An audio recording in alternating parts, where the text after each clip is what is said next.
200 পর্ব, অনেক স্মৃতি, অনেক মেমোরিজ, অনেক আনন্দ, অনেক মুহূর্ত জড়িয়ে আছে এই 200 পর্বে। এই 200 পর্ব যাতে আরো 2000 পর্বে পরিণত হয়, সেটা আমি এবং ও প্রতিনিয়ত আমরা প্রে করে চলি এবং সেই অনুযায়ী খাটি। এবং আমাদের দর্শকরাও যারা আমাদের এতদিন ধরে ভালোবেসেছে, তারা, আমার বিশ্বাস যে তারাও চায় অনেক দিন ধরে যাতে আমরা তাদের এই এন্টারটেইন করার সুযোগটা পাই। So let's see, hope for the best. আমরা দুজন ফাটিয়ে খেটে যাচ্ছি, ইনফ্যাক্ট এখনো খাচ্ছি। আমরা এই টেম্পারেচারে শুধুমাত্র দর্শক আর তোমাদের সঙ্গে ইন্টারাক্ট করবো বলে কিন্তু আমরা একদম আউটডোরে দাঁড়িয়ে আছি। আর আমরা জানি, ওকে দেখে বোঝা যাচ্ছে, আমাকে দেখে বোঝা যাচ্ছে যে কতটা আমরা চলো।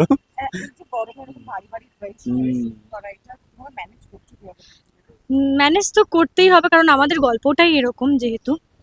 আর এখন বলতে গেলে অভ্যাস হয়ে গেছে। প্রথম প্রথম আমাদের কষ্টই হতো, এখন যেহেতু অনেকটা দিন আমরা পার করে ফেলেছি অবভিয়াসলি। তোমরা আজকে যেই জন্য এসেছো, 200খান এপিসোড কমপ্লিট হয়ে গেছে, তো এখন অতটাও কষ্ট হয় না। বেশ। এই 200 পর্বে সবথেকে মেমোরেবল ডে কোনটা ছিল?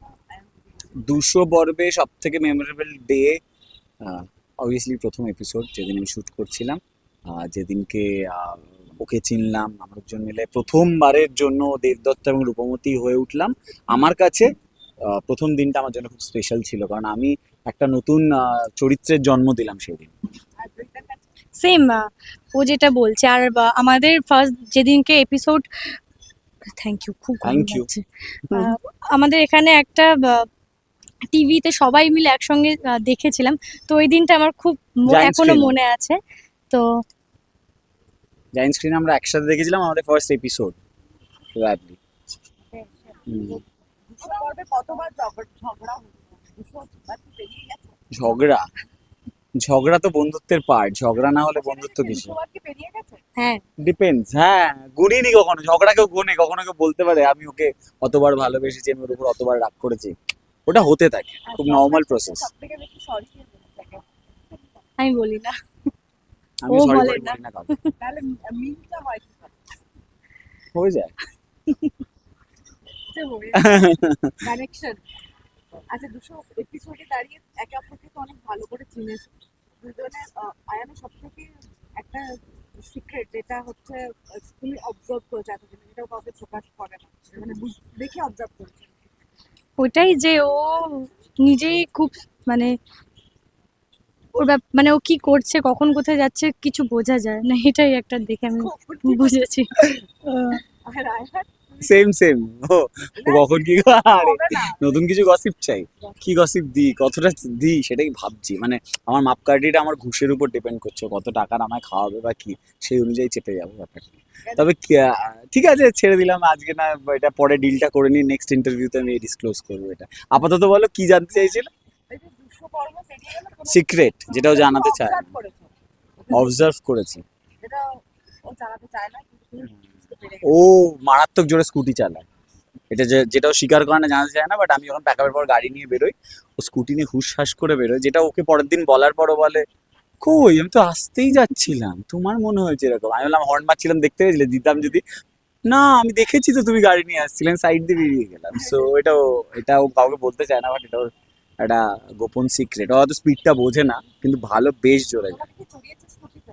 হ্যাঁ, স্কুটিতে, হ্যাঁ চড়েছি চড়েছি। আইসক্রিম পেয়েছো? এই রে। কেন আইসক্রিমই কেন খেতে হবে? মানে আইসক্রিম, তুমি কি আইসক্রিম খাওয়া আমি পছন্দ আইসক্রিম করো? খাই না। আমিও খাই না, আমি আইসক্রিম কোল্ড ড্রিঙ্কস ও ফুচকা? না। যাইনি অ্যাকচুয়ালি, ব্যাকআপের পর এইখানে কিছুটা এগোনোর জন্য আমি ওকে জোর করে বলেছি আমি তোমার স্কুটিতে চড়বো। মানে So, ও সেই নিয়ে- অ্যাকচুয়ালি টেস্ট নিচ্ছিল যে আমি আদৌ চালাতে হ্যাঁ, পারি। আর প্রথম দিকে তো দেখতে পেতাম না, মানে কি আমার প্যাকআপ হয়ে গেলে আমার চেঞ্জ করতে, ফার্স্ট চেঞ্জ করে, যেহেতু আমি আরেকটু বেশি দূরে থাকি, তাই জন্য আমি বেরিয়ে যাই, তো দেখা হতো না।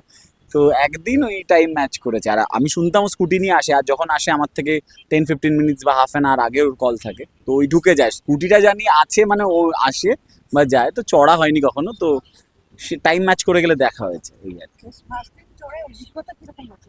ভালো ভালো অভিজ্ঞতা বলতে প্রথমবার চড়লাম, বেশ ভালো চালায়। এবার মেয়েদের আমি ওকে স্কুটিতে বলেছি ভাই আস্তে চালাতে হবে, আর কিছু। এটা আগে কি মেয়েদের স্কুটিতে বদলাছে না? হ্যাঁ হ্যাঁ হ্যাঁ, আমার বেশ কয়েকজন বন্ধুর স্কুটি আছে, তারা, বান্ধবীদের স্কুটি আছে, তারা বেশ চড়িয়েছে আমাকে।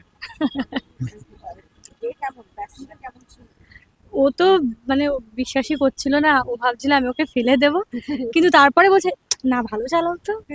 আমি বলেছি আস্তে, আস্তে চালানোর মধ্যে একটা ক্রিয়েটিভিটি আছে, আমি জোরে হ্যাঁ, ও গাড়িও ওরকম ভাবে আসতে চালায়, ও শুনেছি ওর ব্যাপারে। মানে ও সেই মানে একটা দিন এরকম ইনসিডেন্ট হয়েছে যে হ্যাঁ ওইটা বললাম না।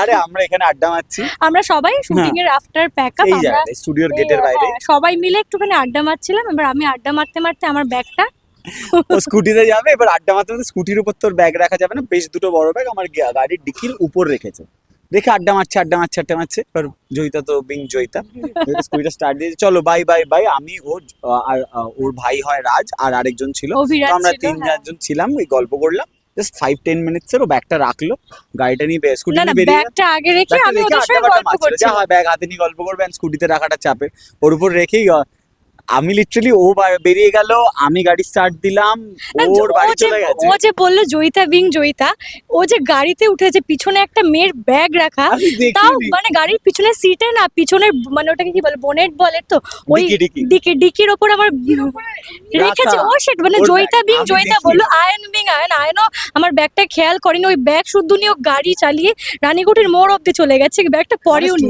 স্টুডিও থেকে কতটা আমি slow তে 10-15 মিনিটস দূরে চলে গেছি। কতটা ও স্লো গাড়ি চালায় Safe এখানে driver প্রমাণিত পছন্দ হলো। করি, এটাও আর সবসময় বলতে জয়িতা বিং জয়িতা বলা, আমি তো চলে গেছি। ও আমার গাড়িটা দেখ, মানে ব্যাগটা দেখিনি। আর আমি তো মানে বাড়ি পৌঁছে ভাবছি আমার ব্যাগ কোথায়, ব্যাগের মধ্যে ফোন ছিল, ও, ব্যাগের মধ্যে ফোন ছিল। আমি আবার রানীকুটির মোড়ে খুঁজতে খুঁজতে এসেছি, ও দেখছি দাঁড়িয়ে আছে ব্যাগ নিয়ে। সেদিনকেও প্র্যাঙ্ক করেছে, মানে কোথায় ব্যাগ তোমার, কোথায়? ও অভিরাজ আমার ভাই সবাই মিলে না হাসছে, আমি বলছি আমার ব্যাগটা কোথায়, রাস্তায় পড়ে গেছে। ওটা হ্যাঁ, আমার পড়ে খুব পছন্দের প্র্যাঙ্ক ব্যাপার। সেটা অবশ্যই আমরা তো হ্যাঁ জানি। যাই হোক, 200 পর্ব পার, হ্যাঁ। দর্শকদের একটু বলে দাও, দর্শকরা এত ভালোবাসা দিচ্ছে তোমাদের দিকে। বলে দিক রূপমতি দর্শকদের। দর্শকদের এটাই বলবো যে তোমরা এত ভালোবাসা দিচ্ছ, আরো ভালোবাসা দাও, যাতে তোমরা প্রত্যেকটা এরকম সেলিব্রেশন দেখতে পারো। বাকিটা তুমি বলো। এটাই বলার, যেটা ও বললো যে আমাদের পাশে থেকেও সাপোর্ট করো, ভালো লাগলে অবভিয়াসলি কমেন্ট করে জানাও, ভুল ভ্রান্তি খারাপ লাগলে সেটাও কমেন্ট করে জানিও, আমাদের সোশ্যাল মিডিয়া আছে, চ্যানেলের আছে, তোমাদের পেজে জানাতে পারে। তো আমরা নিজেদেরকে আরো ডে বাই ডে বেটার করে নিজেদেরকে আরো প্রেজেন্ট করার চেষ্টা করবো, আরো ইন্টারেস্টিং গল্প নিয়ে আসছি আমরা, যেগুলো এখনই আমি সব বলবো না, প্রত্যেকবারের মতন আমি বলি না, বাট আমি জানি তোমরা সেই ওই সারপ্রাইজটা পাওয়ার জন্য রোজ অপেক্ষা করো সান বাংলার পর্দায়, ঠিক রাত 9টার সময়। ঠিক তেমনভাবেই আরো আরো অনেক বেশি করে আমাদের ভালোবাসা সাপোর্ট করো, যাতে আমরা আরো 200 নয় 2000 পর্ব পর্যন্ত বা তারও বেশি আমরা তোমাদের সবাইকে এন্টারটেইন করতে পারি, এইভাবেই মনোরঞ্জন করতে পারি, ঠিক টিভির পর্দায় রাত 9টার সময়। সব থেকে বেশি ইম্পর্টেন্ট যেটা, সোম থেকে শনি রূপমতি দেখতে হবে সান বাংলার পর্দায় প্রত্যেকদিন রাত 9টায়।